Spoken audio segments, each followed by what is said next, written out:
This is my first time trying to make it, and it's only my second or third time having it, so I hope I did okay. So give it a try, please. Thank you.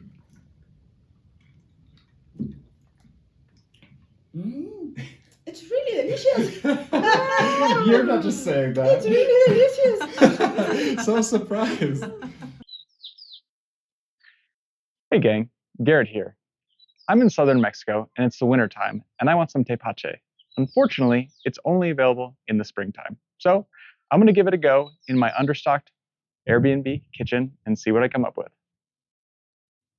I'm sure you already have, but please take a look at this video to get you up to speed on Mexican beverages in general.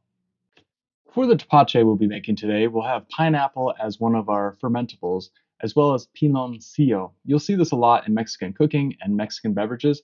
Think of it as kind of an unrefined sugar, kind of similar to brown sugar. As far as taste, it's a combination of sweet, tart, and fruity.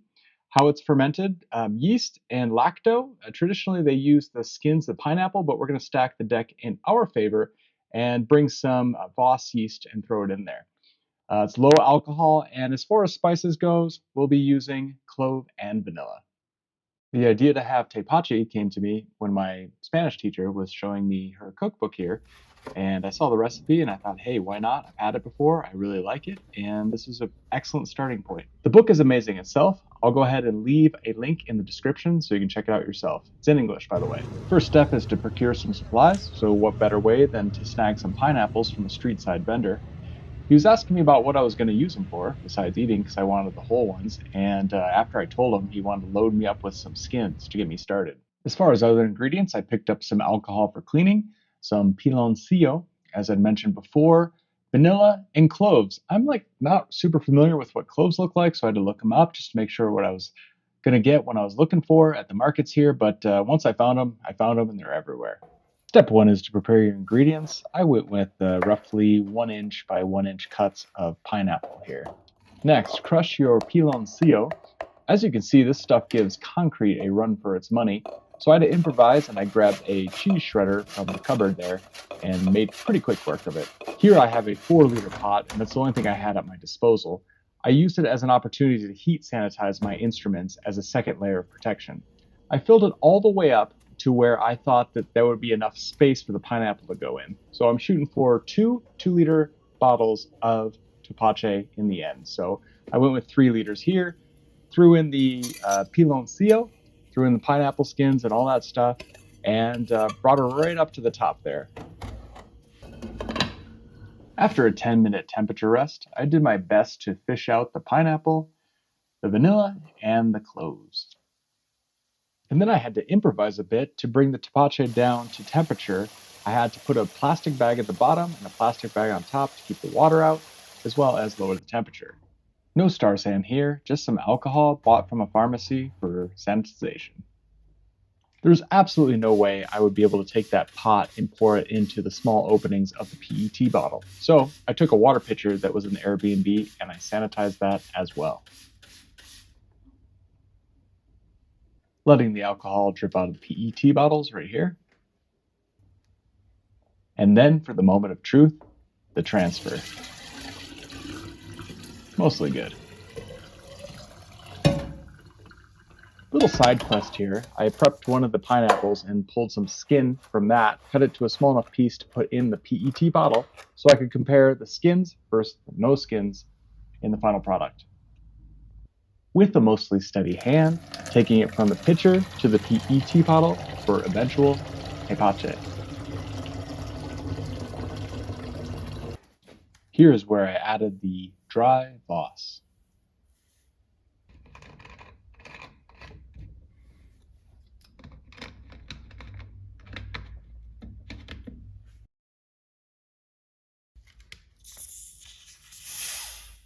Nice.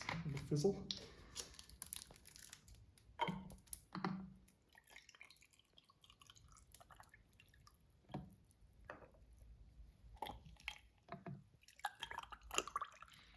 Immediately I can smell a little sulfur. So if anything in me, maybe another day or two. But we'll give her a shot.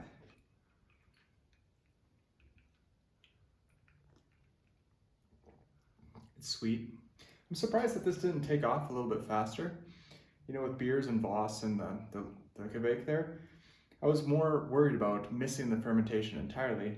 And reading on the internet, this is supposed to be a little bit sweeter. I've had it before, but catching it on the way up, it's only 36 hours in. So going forward, in order to get a cleaner ferment without that sulfur, I would use some slurry from Voss, and I would try that just to get a faster start and maybe a more predictable thing. I've always found that with using dry yeast and not rehydrating beforehand or making a starter, the lag period can kind of throw the whole thing off. So it has legs, it has some potential, but yeah, right now it smells like sulfur. So we'll check back in a couple days with the other batch. I'll bring that out, let it go another day, and then check back and see if I can get something with less sulfur.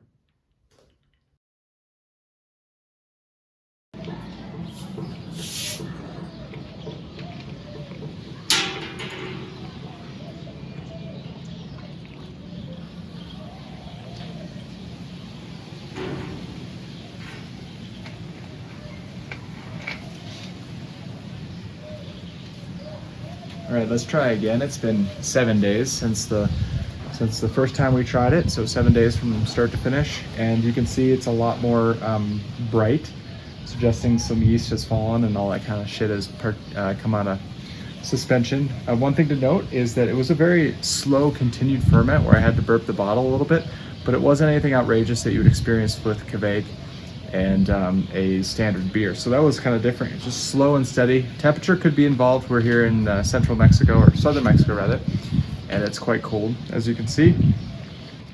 Zero sulfur, that's great to smell. Let's give it a taste. Okay, that's nice. That's so much different than after the first day, and I read on the internet you want to catch it on the way up where it's sweet. It's still sweet, but it's not bone dry by any metric. So what I might do, and I learned this after dissecting the pineapple after I used it for the brew, I cut it into pieces there and we ate it. It wasn't normal pineapple sweet, but it was still sweet enough to eat and be enjoyable, so I'd probably double up on the pineapple and pull back on the sugar a little bit. I get a little bit clove out of that. I don't get so much vanilla, but overall a very enjoyable beverage that I would definitely revisit. Check it out.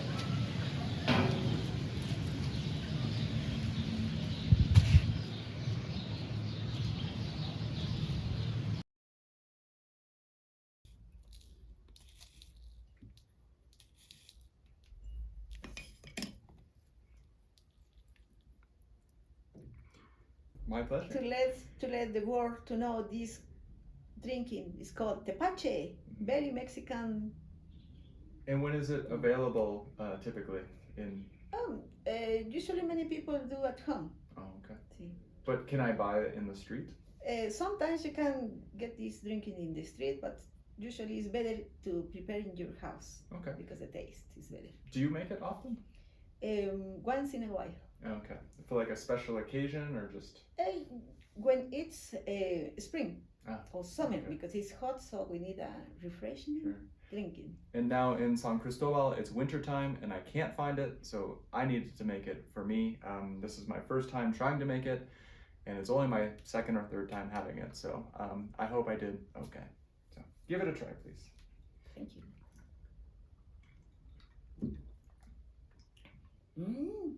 It's really delicious. You're not just saying that. It's really delicious. So surprised. Yes, I only traveled with a single packet of yeast. That was my only supplies that I brought from the US. And I mentioned I have no tools in my Airbnb. And so I tried it. Do you have any suggestions how I can make it better? I think it's good. Oh, okay. You don't need to do anything, just to drink it. What do you like the most about it? The taste. I think it's like, it's not sweet, but I don't know how to describe it. It's really delicious. Do you think it's too salty? Or too anything? Too No, lemony? it's perfect. Oh, Perfect. dang. I think it's perfect. Wow. Well, thank you for that. I was thinking, in my mind, again, I've only had it 2 times. I thought maybe I had too much piloncillo and not enough pina. More pineapple. Piña. Sí. See, okay, that's my only thinking because I had to add like a lot of lime to get that acidic taste, that acid taste, and I used one little pina, for 4 liters. But maybe I could use 2 pineapples and then reduce the piloncillo. But again, I'm so happy for my first time that it's quite good. It's very drinkable, and I got the Mexican stamp of approval here. So yeah, super happy. And thank you for joining me for Tepache. Yeah. Salud. Taste it, try it at home.